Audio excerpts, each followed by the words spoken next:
وما آتاكم الرسول فخذوه وما نهاكم عنه فانتهوا واتقوا الله إن الله شديد العقاب.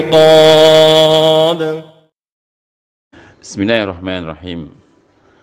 السلام عليكم ورحمة الله وبركاته. إخوة الإسلام والإيمان rahimani wa rahimakumullahu ta'ala jami'an.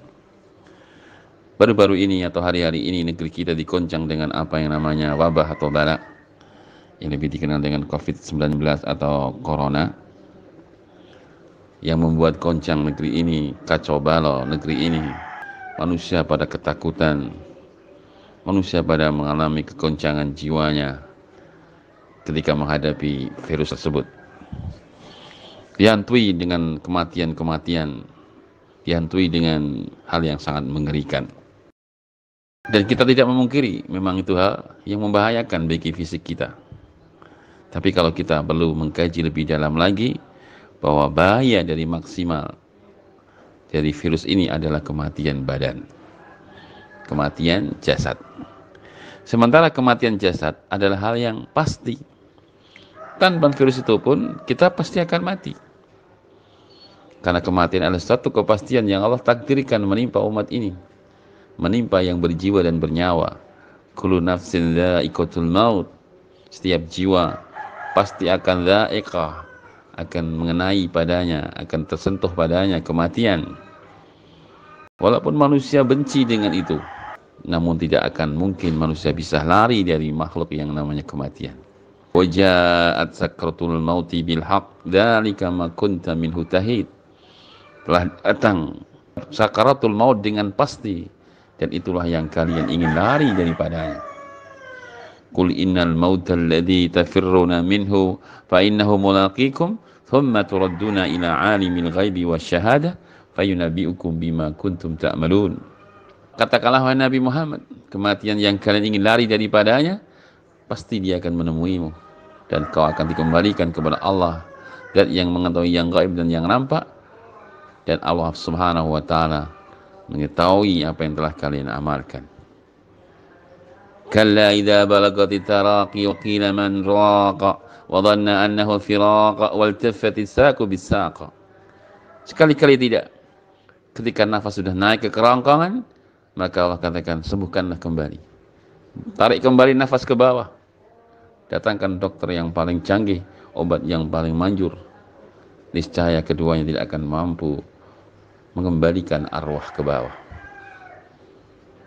Wa dhanna annahu firaq, bahkan mereka sangat yakin bahwa dikala itu dia sudah dekat dengan kematiannya, dia pasti akan berpisah dengan dunia dan isinya.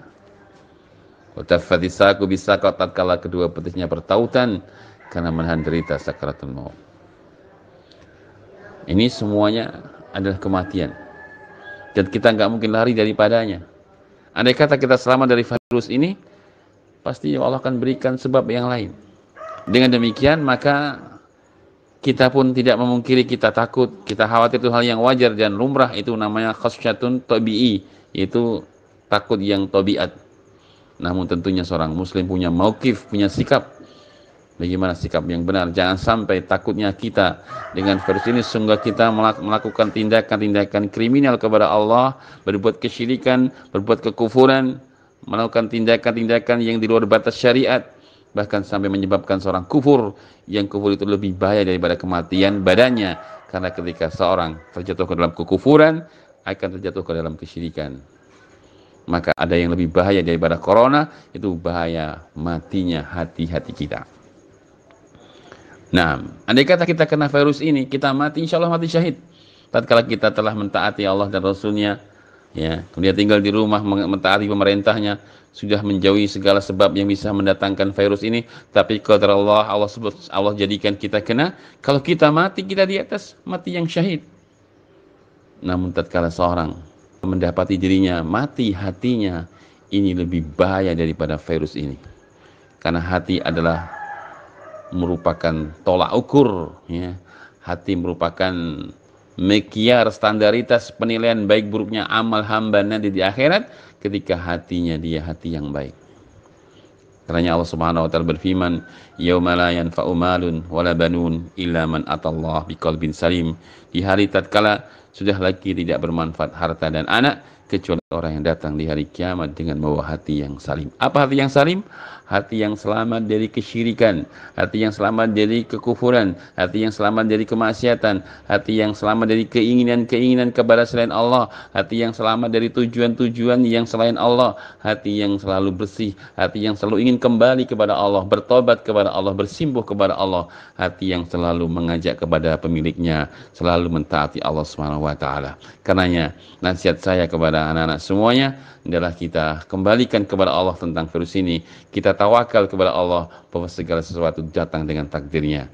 Allah Subhanahu wa taala menjadikan virus ini merupakan kehendak dan takdirnya, dan yang mengena atau yang terkena virus ini hanyalah orang-orang yang sudah Allah takdirkan saja. Ya, sebagaimana Allah Subhanahu wa taala berfirman, "Ma asaba min musibatin fa bi idznillah." Tidaklah musibah itu menimpa kepada siapapun kecuali itu semua dengan izin Allah Subhanahu wa taala. Maka janganlah kita sampai melakukan tindakan-tindakan kriminal kepada Allah, sehingga saking takutnya kita dengan virus ini, kita melakukan amal-amal kesyirikan, yang menyembelih ini, menyembelih itu, melakukan ritual-ritual syirkiyah, yang itu semua mengantar kepada hal yang lebih membahayakan daripada jasadnya, yaitu kematian jiwa dan hatinya. Semoga kultum sikat ini bermanfaat bagi kita semua. Barakallahu fikum.